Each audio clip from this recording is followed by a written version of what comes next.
3 cadavres retrouvés dans une rivière de Floride confondent les autorités locales. L'enquête piétine. La police et le FBI établissent alors des liens entre cette affaire et le trafic international de stupéfiants et font la lumière sur une conspiration de gens avides à l'extrême et d'une violence impitoyable.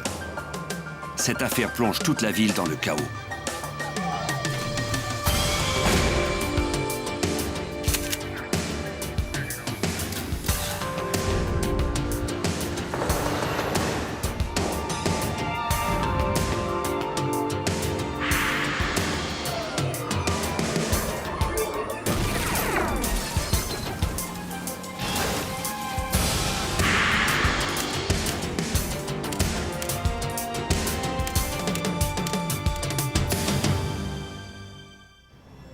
Dans cet épisode, certains noms ont été changés. La Colombie en Amérique du Sud. Jusque dans les années 70, la vie y était simple, même si elle n'était pas facile. Puis, profitant de la faiblesse de l'économie, le commerce de la drogue prit son essor. Le trafic de stupéfiants engendra une compétition féroce qui divisa bientôt le pays en deux. D'impitoyables caïds se regroupèrent alors pour former des cartels. Quiconque se dressait sur leur chemin mettait ainsi sa vie en péril. Plus les cartels devenaient importants, plus l'appétit des États-Unis pour les drogues illégales semblait croître. Miami devint alors le port d'entrée principal de la cocaïne.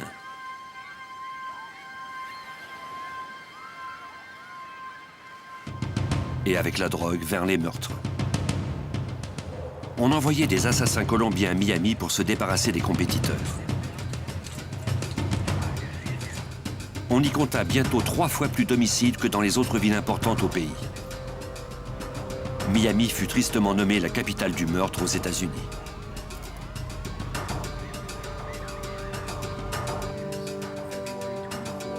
Alex Alvarez, alors enquêteur aux homicides de Dade County, se souvient d'une violente opération dans un centre commercial de Miami en 1979. Des trafiquants de drogue avaient acheté une fourgonnette, en avaient recouvert l'intérieur de gilets pare-balles et y avaient pratiqué des trous pour y introduire le canon de leur arme. Ils sont ensuite allés sur un terrain de stationnement pour tuer un individu en le criblant de projectiles. 2 trafiquants de drogue furent abattus et plusieurs innocents blessés.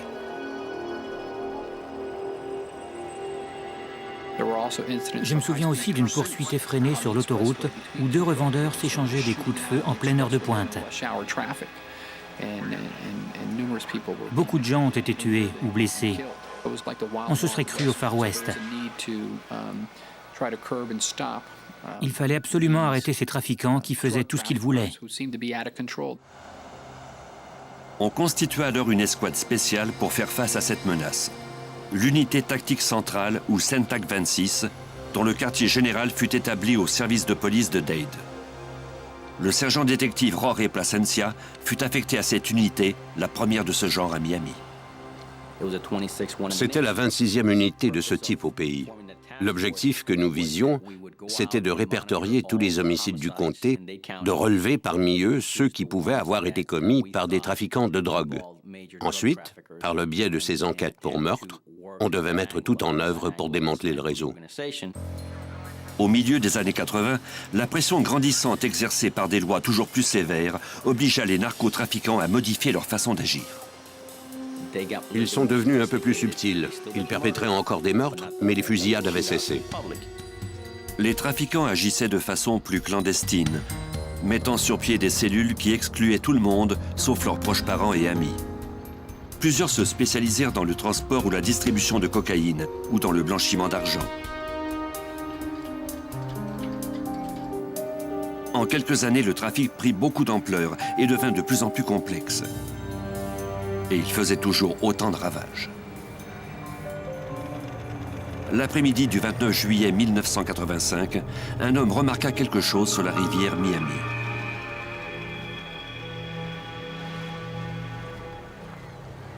Près de son bateau, un corps flottait dans l'eau.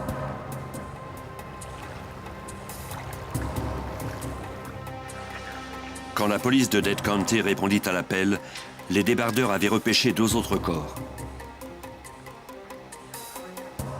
Le coroner examina les victimes en quête de signes de traumatisme ou de blessures par balle.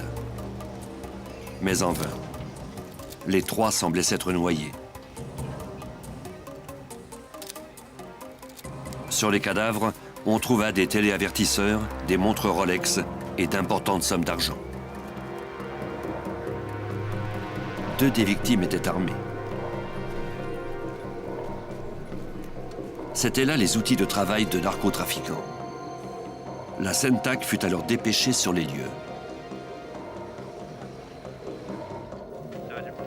Le sergent Plasencia mènerait l'enquête.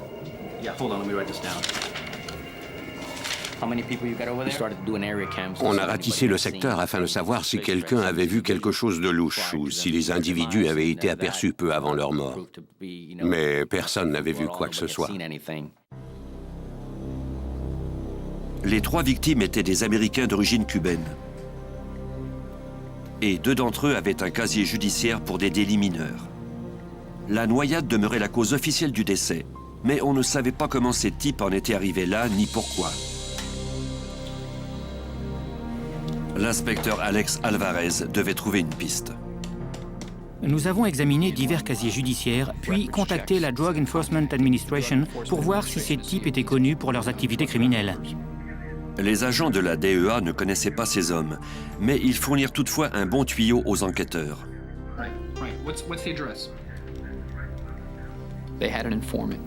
Leur informateur connaissait le fils d'une des victimes trouvées dans la rivière Miami.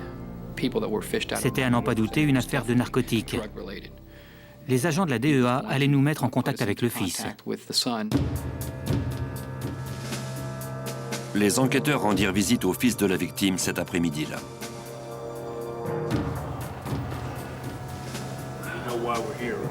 Il semblait d'accord pour dire ce qu'il savait et ainsi contribuer à résoudre l'énigme de la mort de son père.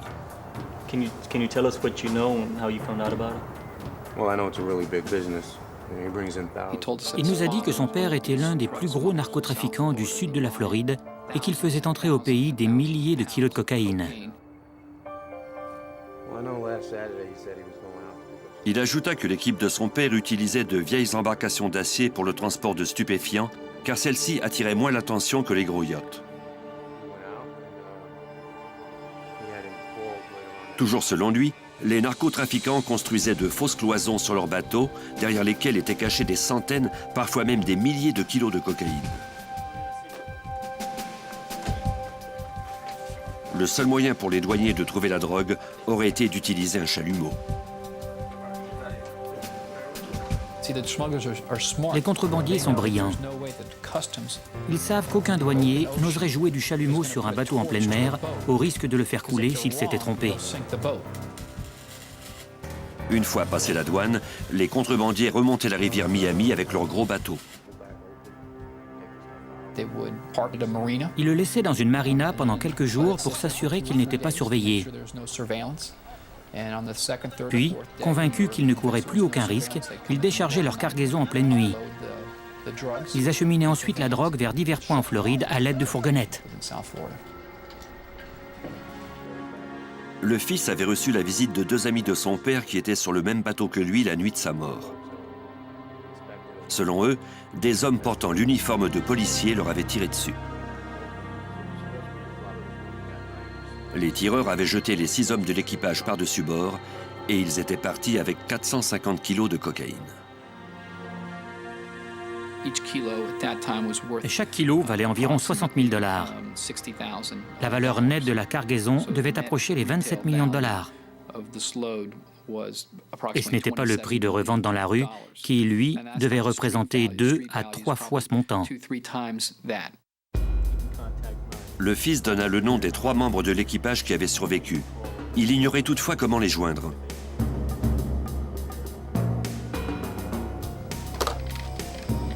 Pour savoir si une intervention policière avait réellement eu lieu à la marina, les enquêteurs du CENTAC se renseignèrent auprès de tous les services policiers locaux qui enquêtaient sur le trafic de stupéfiants.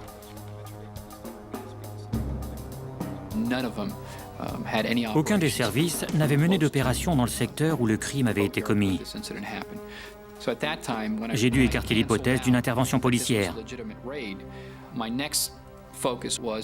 Selon moi, les assaillants étaient des types déguisés en policiers.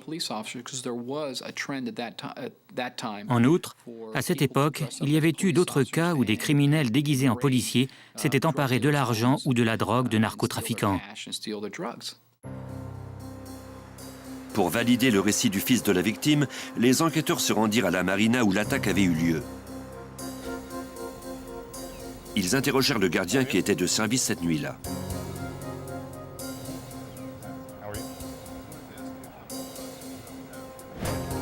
Celui-ci déclara que 7 ou 8 hommes en uniforme de la police s'étaient précipités vers un des bateaux. Ils n'ont fait aucun cas du gardien. Comme il était habitué à voir des policiers, il ne s'est pas étonné de leur présence. Comme le gardien n'avait pas prêté beaucoup d'attention aux hommes, il fut incapable de les décrire. Les enquêteurs fouillèrent ensuite le bateau sans rien trouver. Ils concentrèrent leur attention sur les 3 survivants de l'attaque. 2 d'entre eux avaient un casier judiciaire pour des délits mineurs. On ne les trouva pas à leur dernière adresse connue.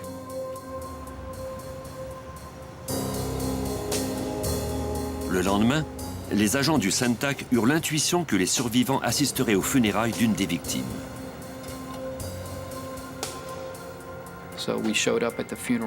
Nous sommes allés au funérarium avec les noms des personnes que nous recherchions.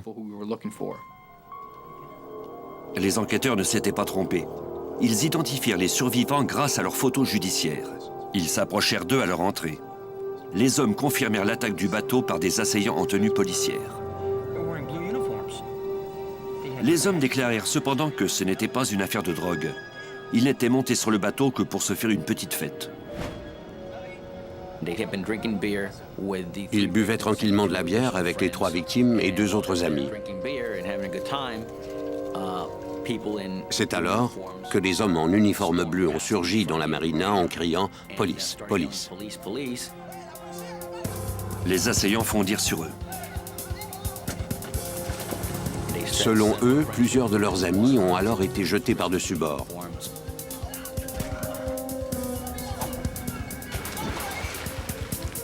En quelques minutes, les 6 hommes se retrouvèrent dans les eaux de la rivière. Seulement 3 d'entre eux parvinrent à nager jusqu'à la rive.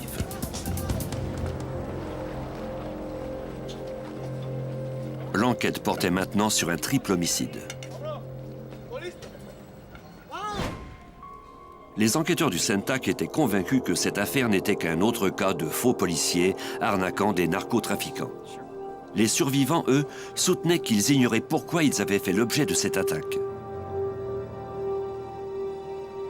Ils ignoraient également d'où provenaient les uniformes des hommes et n'avaient pas vu leur numéro d'insigne ni leur voiture de police. Une fois de plus, les enquêteurs se retrouvaient dans une impasse.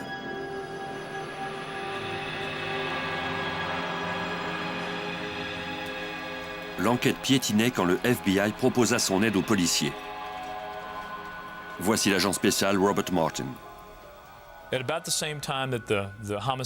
Presque au même moment où commençait l'enquête pour homicide relatif aux 3 corps repêchés dans la rivière Miami, un informateur du FBI nous a parlé de policiers mêlés à des coups montés. Il nous a fourni les noms de ceux avec lesquels il avait parlé. L'enquêteur Alvarez reçut alors un appel inattendu d'un agent des services secrets.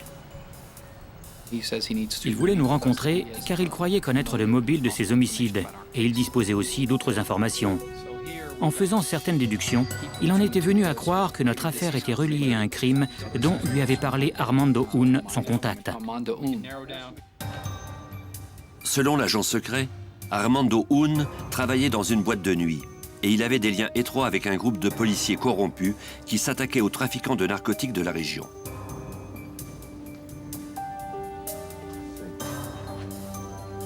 Les enquêteurs du Centac se rendirent au domicile d'Armando Hun.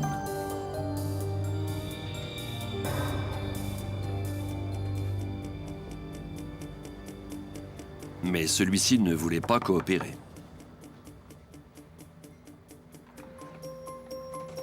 L'interrogatoire ne donna rien. Un des amis d'Armando serait liquidé avant qu'il ne se décide à parler. un automobiliste qui roulait dans les Everglades aperçut une boîte de bois qui piqua sa curiosité.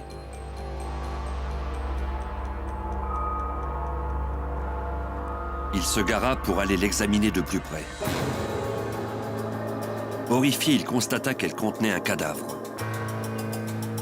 Il téléphona à la police.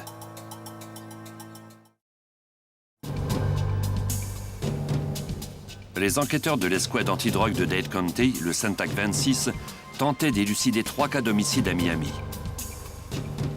Ils avaient espoir qu'un certain Armando Hoon puisse les aider.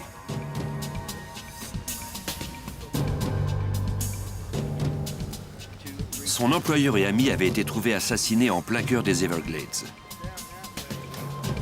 Luis Rodriguez, le propriétaire d'un club du quartier cubain de la Petite Havane à Miami, avait reçu plusieurs projectiles à la tête, puis on l'avait mis dans une boîte qui s'ouvrait d'elle-même, livrant ainsi un spectacle sinistre.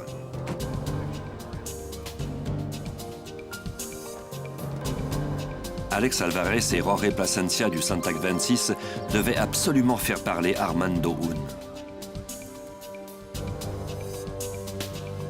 Nous ne lui avons jamais fait mention des 3 noyés.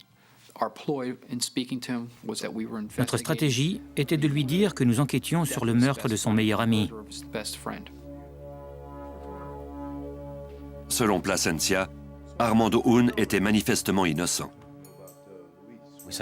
Nous avons discuté un moment avec lui à propos de Luis Rodriguez. Il savait que ce dernier était impliqué dans le trafic de drogue. Il admit que Rodriguez vendait de la drogue à sa boîte de nuit et que ses tueurs étaient vraisemblablement mêlés à ce commerce. Il était furieux qu'on ait assassiné son ami et il offrit sa pleine collaboration à la police. Mais si Hoon savait quoi que ce soit au sujet des policiers qui s'attaquaient aux narcotrafiquants, il n'en dit rien. Sans affirmer que les policiers étaient mêlés à l'affaire, il a dit que certains amis de Rodriguez étaient policiers. Armando Hoon paraissait méfiant et il pesait chacun de ses mots. Quand l'entretien fut terminé, les enquêteurs se retrouvèrent une fois de plus à la case départ. Mais ils n'étaient sûrs que d'une chose. Luis Rodriguez était mort et probablement était-il la 4e victime des narcotrafiquants en autant de jours. Puis un enquêteur de Miami transmit une information inattendue à Plasencia et Alvarez.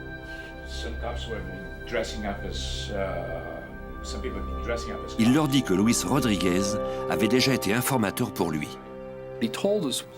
L'enquêteur avait appris de la bouche de Rodriguez que des individus déguisés en policiers arnaquaient des trafiquants de drogue et qu'ils avaient commis des meurtres. L'enquêteur avait connu Luis Rodriguez par l'entremise d'un patrouilleur nommé Marco Ribera. Je lui ai dit, j'ai besoin que vous organisiez une rencontre entre nous et cet agent le plus vite possible. Dites-lui que nous enquêtons sur le meurtre de Luis Rodriguez. Cela devait être la raison officielle de cet interrogatoire. La rencontre devait avoir lieu au service de police de Miami le soir même. Ribera patrouillait la nuit dans le secteur numéro 60, le quartier de la Petite Havane. Il confirma que Rodriguez lui avait transmis des informations à l'occasion. Il se mit ensuite à parler des noyades de la rivière Miami. Il a fourni quelques renseignements sur les 3 cadavres repêchés dans la rivière. Selon lui, les victimes avaient volé la drogue. Quand le propriétaire s'en était aperçu, il les avait fait tuer en les faisant jeter à l'eau et ils s'étaient noyés. Selon lui, aucun policier n'était mêlé à l'affaire. Le fait qu'il nie aussi vigoureusement l'implication de policiers semblait suspect, d'autant plus que personne n'avait même fait allusion à ce crime. Les enquêteurs mirent le patrouilleur à l'épreuve. On lui a demandé de reprendre son histoire. Or, après cet entretien, il nous est apparu que sa version finale divergeait de sa première version des faits. Quelque chose ne collait pas. Ribera disait tenir cette histoire d'un autre informateur. Les enquêteurs demandèrent à être mis en contact avec l'informateur en question. I'll try to contact him, and if I can't get in contact with him for any reason, I'll let you guys know. I'm willing to cooperate. Pour le CENTAC, l'affaire venait de prendre une tournure aussi inattendue qu'inquiétante. Cet agent de police, qui avait fait le serment de faire respecter la loi, semblait cacher quelque chose. Le lendemain, l'agent Marco Ribera présenta aux enquêteurs l'informateur de qui il disait tenir ses renseignements.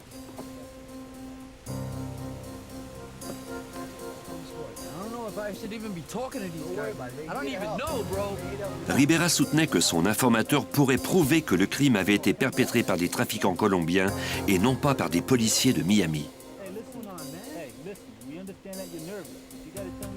Mais l'informateur avait du mal à se souvenir des détails de l'histoire.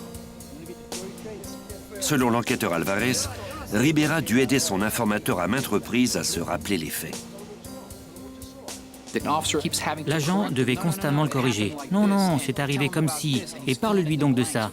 Visiblement, il comblait les trous de mémoire de cet homme qui l'avait entraîné à dire telle et telle chose. Il devenait évident qu'il cachait quelque chose. Les manigances de Ribera mettaient les enquêteurs face à un problème plus sérieux. Si les auteurs de ces crimes étaient vraiment des policiers de Miami, la plus grande prudence s'imposait. C'est le genre de problème pour lequel nous ne sommes pas vraiment entraînés. Nous n'enquêtons pas sur les affaires internes, sur des policiers. Ce n'est pas notre rôle. Or, nous avions la responsabilité de résoudre ces meurtres. Et s'ils avaient été commis par des policiers, nous n'avions pas le choix que de nous en occuper. Il nous fallait donc travailler différemment. Les enquêteurs du CENTAC devaient faire preuve de la plus grande circonspection. Pour se prémunir contre les fuites, ils demandèrent aux chefs de police de faire disparaître leurs dossiers personnels. On a fait l'impossible pour protéger notre identité. Tout document qui portait notre nom a été rangé sous des noms différents pour qu'on ne puisse pas savoir qui nous étions ni où nous habitions. Si nous enquêtions sur eux, ils allaient forcément tenter de savoir qui nous étions. On a donc érigé tout de suite ce mur de protection entre eux et nous. Une fois ces précautions prises, les agents du CENTAC ouvrirent leur enquête sur les patrouilleurs de nuit de la Petite Havane, comme l'agent Ribera.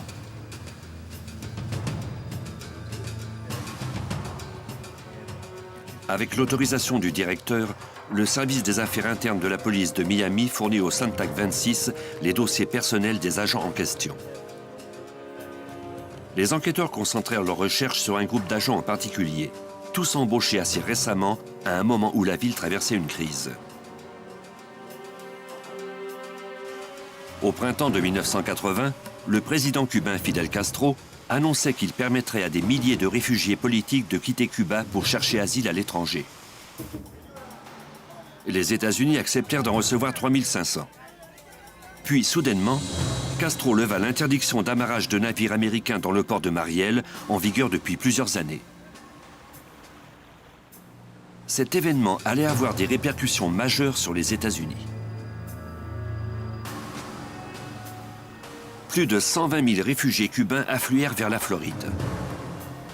C'était beaucoup plus que le permettaient les capacités d'accueil de Miami. La plupart de ces réfugiés étaient d'honnêtes travailleurs qui voulaient tenter leur chance en sol américain. Mais pas tous. 10% d'entre eux étaient des criminels dont le système carcéral de Castro s'était débarrassé. Le taux de criminalité de Dade County a alors grimpé en flèche. Pour endiguer cette hausse du taux de criminalité, la ville dut engager 400 nouveaux cadets en 3 ans. Plutôt que d'engager les meilleurs candidats, ils prenaient à peu près n'importe qui. Plutôt que d'embaucher les candidats de qualité, des effectifs alors rares, ils ont opté pour la quantité. Le CENTAC 26 commença alors à surveiller les patrouilleurs là où ils se rencontraient. À l'évidence, leur train de vie était largement au-dessus de leurs moyens.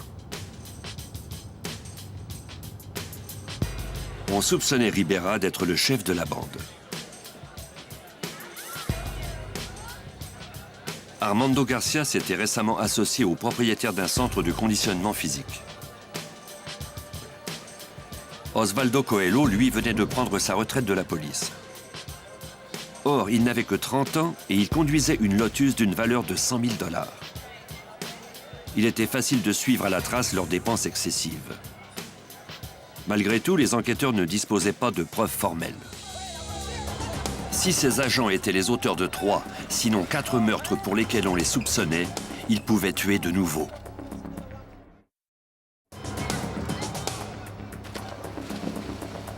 Quatre personnes avaient été tuées, dont 3 relativement à un trafic de stupéfiants pour une valeur de plus de 27 millions $. Avec autant d'argent en jeu, la limite entre les policiers et les criminels était devenue floue. Le FBI avait offert son aide au service de la police. Voici l'agent spécial Robert Martin. On a ouvert une enquête conjointe afin de vérifier certains soupçons relatifs à la corruption policière au sein de la police de Miami. Des agents de l'escouade antidrogue se joignirent au Centac 26 pour enquêter sur un groupe de policiers soupçonnés de corruption. Mais il leur faudrait des informations de première main pour résoudre cette affaire.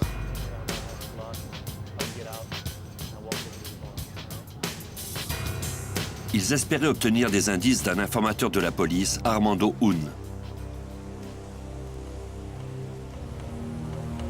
Il l'avait déjà interrogé sur le meurtre de son ami Luis Rodriguez, propriétaire d'une boîte de nuit. Il était méfiant. Il croyait peut-être avoir de nouveau affaire à des policiers corrompus.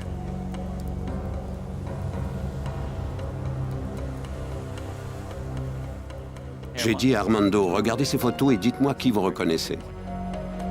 L'enquêteur Jorge Plasencia tenta de gagner sa confiance en lui montrant des photos de policiers suspects. Il a jeté un coup d'œil aux photos. Il les a ensuite lâchées, il nous a serré la main en disant « Vous faites du beau travail. Asseyons-nous pour parler. » Hun déclara à l'enquêteur Alex Alvarez, rencontré au bureau du Centac, qu'il n'avait plus rien à perdre. Il avait peur et il se disait « Si je me tiens trop près de ces policiers corrompus, je serai le prochain à disparaître. » Il était convaincu que c'était eux qui avaient tué son ami. Lors d'une rencontre qui dura plusieurs longues heures, Hun décrivait aux enquêteurs comment opéraient les policiers.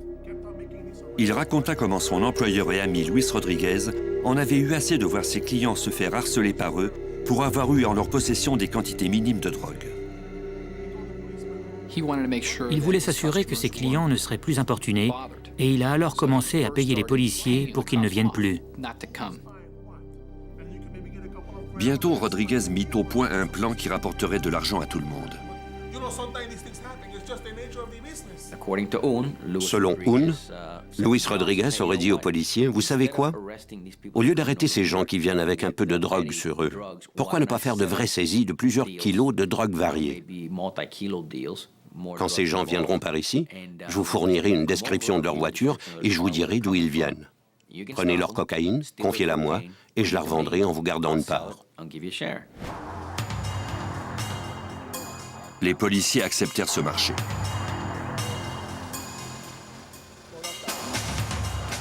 Ce qui a rendu cette entente possible, c'est que ces agents avaient grandi parmi les gens du monde de la drogue et qu'ils les connaissaient bien. C'est un des facteurs qui les a poussés à commettre ces crimes. C'est l'agent Marco Ribera qui était à la tête des opérations de saisie de stupéfiants. Le plan semblait parfait. Comme les trafiquants ne risquaient pas de rapporter les vols pour ne pas s'incriminer eux-mêmes, Rodriguez obtenait toujours facilement leur argent.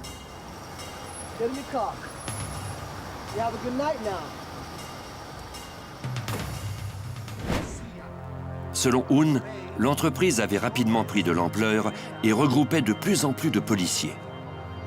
Mais ils étaient devenus ambitieux et voulaient organiser de plus grosses et de plus nombreuses opérations de saisie. Rodriguez les présenta alors à un autre propriétaire de bar qui connaissait des trafiquants plus importants.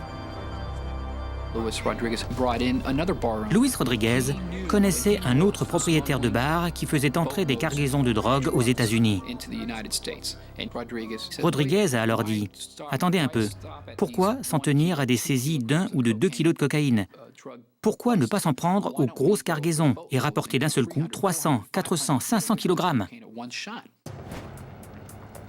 Hoon ne savait rien de la saisie où 3 hommes étaient morts noyés, mais il en décrivit une autre, moins récente, planifiée par l'autre propriétaire de bar.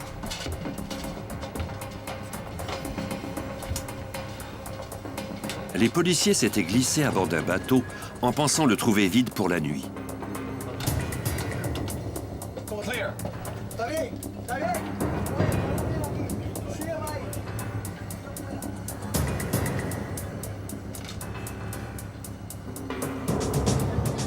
Ils savaient exactement où était cachée la drogue.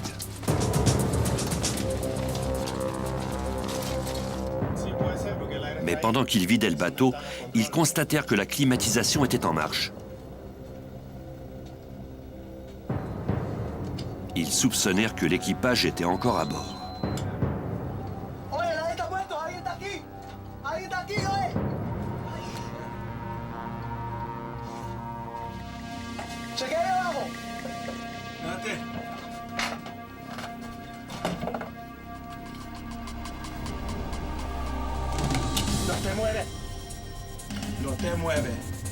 L'équipage se rendit.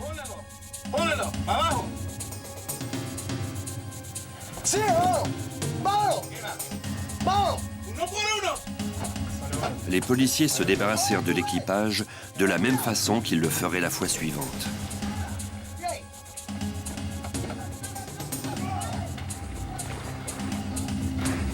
Cette première fois, les hommes avaient pu gagner le rivage sains et saufs.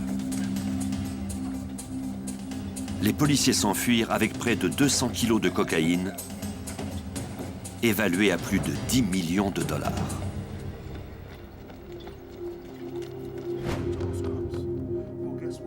Armando Hoon fournit les noms des agents impliqués, ceux-là même que le Syntac gardait sous surveillance. Les enquêteurs s'attendaient toutefois à ce que la Cour mette en doute la crédibilité de leurs témoins. Le jury n'allait pas croire Armando Hoon, un trafiquant de narcotiques avoué, contre une dizaine d'agents de police respectés. C'était impossible, il nous fallait plus de preuves que ça. Ils avaient besoin des aveux enregistrés des agents qu'ils soupçonnaient.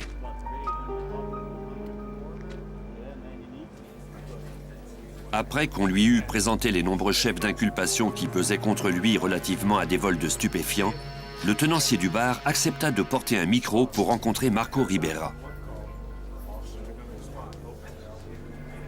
Ce dernier l'évitait depuis des semaines, sans doute parce qu'il se savait surveillé par le Syntac. Il devait lui fournir un prétexte à cette rencontre. Les enquêteurs espéraient que les résultats justifieraient tous ces risques.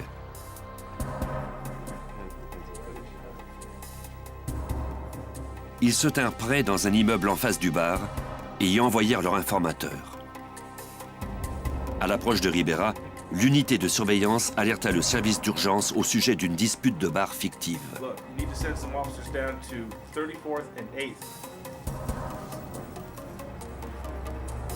Ribera se rendit sur place comme prévu.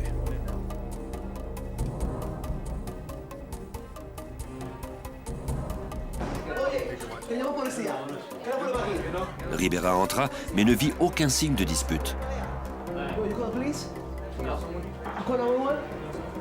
L'informateur s'approcha de Ribera.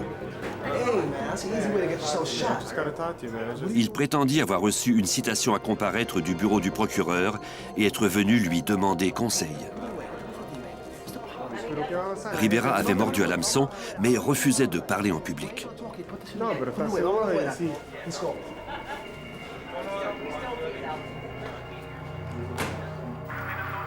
Le policier parla alors librement de son implication dans le vol de stupéfiants.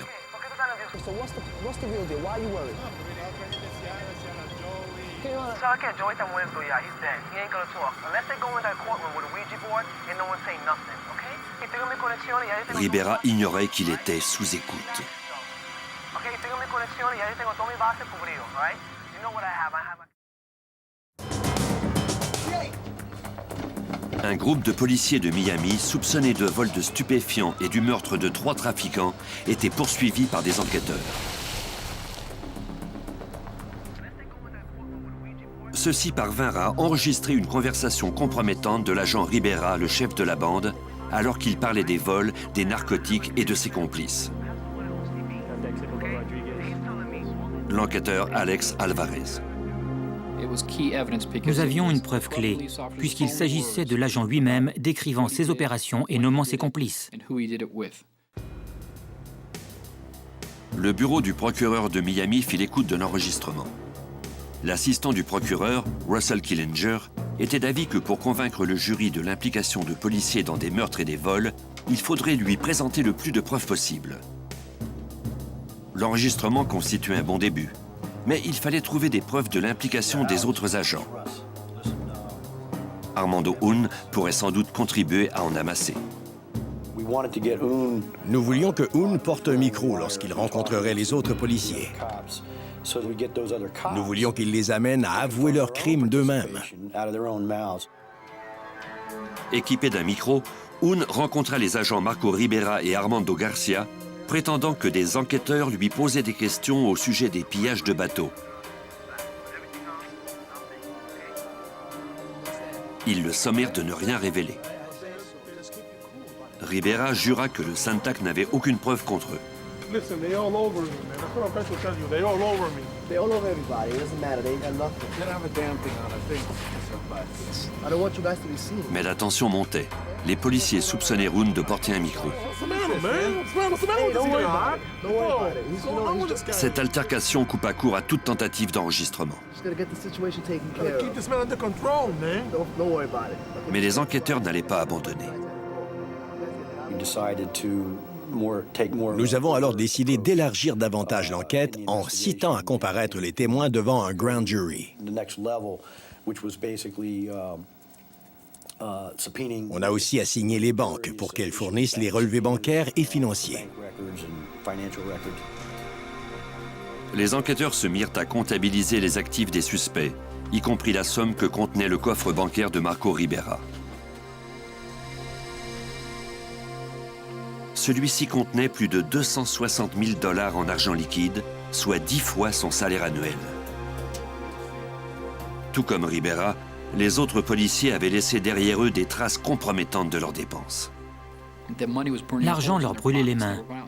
Ils dépensaient de façon inconsidérée. Ils s'achetaient des voitures de 30, 40, parfois 50 000 $ et les payaient en liquide. Des maisons à plus de 200 000 $ comptant. C'était la même chose avec l'ameublement. Et pourtant, ils ne gagnaient que 30 000 $ par an. Nous avions d'énormes preuves. Les rapports financiers, ajoutés aux conversations enregistrées, formaient une preuve suffisante pour l'émission des mandats d'arrêt. En 1985, 2 jours après Noël, le Santac 26, aidé du service de police de Miami et du FBI, effectua les arrestations de 6 policiers dont le chef de la bande, l'agent Marco Ribera. L'agent Armando Garcia fut lui aussi arrêté sans problème. Osvaldo Coelho et Emilio Rey se rendirent quelques jours plus tard. Le procès s'ouvrit le 29 septembre 1986. Les procureurs étaient confiants de remporter leur cause. Nous sentions que ça se passerait bien. Nous avions réuni la majorité des preuves que nous avions espéré présenter. Le 21 janvier 1987, le jury était prêt à rendre son verdict. Je me souviens de la façon dont le juge examinait les formulaires de verdict. Il en regardait un, le déposait, puis un autre qu'il déposait aussi, et ainsi de suite. Cela nous a semblé durer une éternité. Puis, il s'est mis à hocher la tête. Le jury n'ayant pas fait l'unanimité, le juge dut ajourner le procès. Un des jurés avait refusé de délibérer. Les enquêteurs étaient abasourdis. Tous leurs suspects allaient être relâchés. Ils étaient ravis que l'affaire traîne. Mais c'était probablement là un cadeau empoisonné, puisque ça nous donnait ainsi plus de temps et que nous étions encore plus déterminés à trouver d'autres preuves contre eux. Et c'est ce qui est arrivé. On a découvert que les policiers avaient engagé un tueur à gages pour faire abattre Armando Hoon. Le tueur s'appelait Killer Joe Martinez. Il passa aux aveux, espérant ainsi obtenir une peine moins sévère pour un autre crime commis précédemment.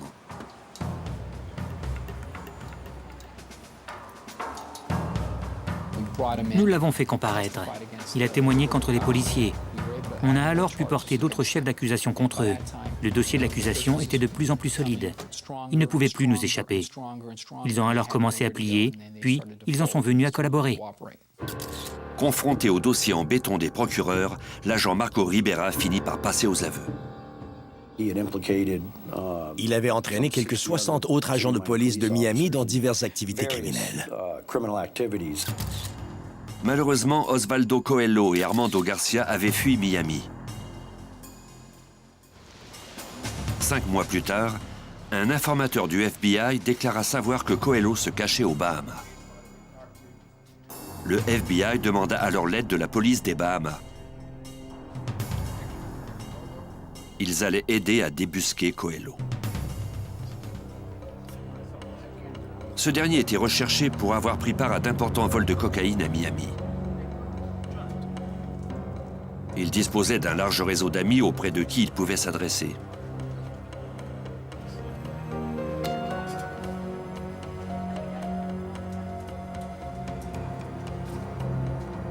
Il avait d'ailleurs appelé l'un d'eux à plusieurs reprises pour lui demander de l'aide.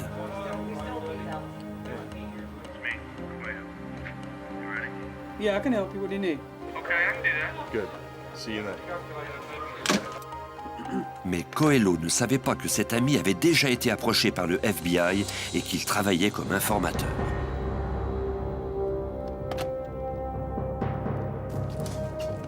La police des Bahamas procéda sans mal à l'arrestation de Coelho, le fit rapatrier à Miami, où il ferait face à des accusations de trafic de drogue, de complot et d'escroquerie.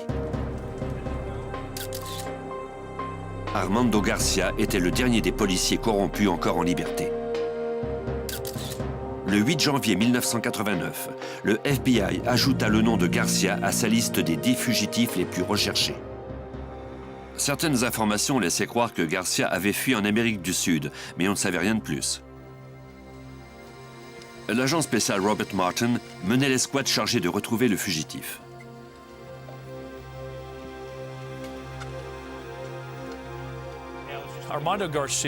Armando Garcia était parfaitement qualifié pour savoir ce que signifiait survivre hors du pays. C'était un agent qui connaissait toutes les techniques que nous allions utiliser pour sa capture. Lui-même connaissait les difficultés d'aller à l'étranger, d'en revenir et de faire enquête là-bas. Et en plus, il avait beaucoup d'argent. Garcia pouvait être n'importe où. Des agents le recherchèrent pendant 4 ans, suivant des centaines de pistes qui ne menaient à rien. Puis, en 1993, le FBI suivit une piste prometteuse. Une amie des Garcia allait les visiter en Colombie.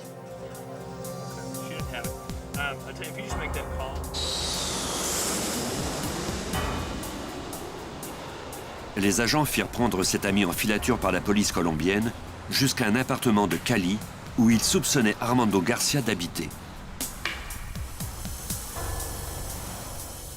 La police nationale colombienne a installé quelques unités de surveillance 24 heures sur 24. Les agents attendraient de pouvoir identifier quiconque sortirait de là ou se baladerait avec elle.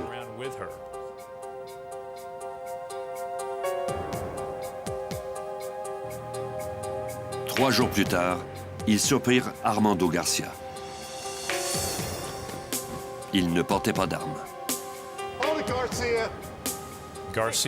Garcia leur a dit « J'ai 4 000 $ sur moi, des bijoux, j'ai ma voiture et beaucoup d'autres choses à mon appartement.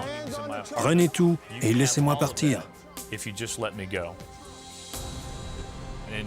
Et pour reprendre les mots des policiers colombiens qui sont venus témoigner à Miami, ils lui ont répondu « C'est toi, le policier corrompu, pas nous. » Le dernier des principaux suspects, Armando Garcia, plaida coupable de trafic de stupéfiants, d'escroquerie et d'évasion fiscale et écopa de 25 ans de prison. À l'issue de cette affaire, 17 policiers avaient été reconnus coupables de vol de narcotiques.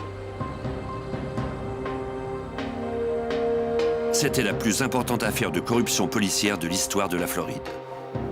À la suite de ce scandale, la police de Miami forma sa propre unité d'enquêteurs qui cibla une centaine d'autres agents. Ils ont visiblement souffert de la couverture médiatique et des arrestations de leurs agents. Mais ça les a rendus plus forts. Le fait d'éliminer les mauvais agents met davantage en relief les bons.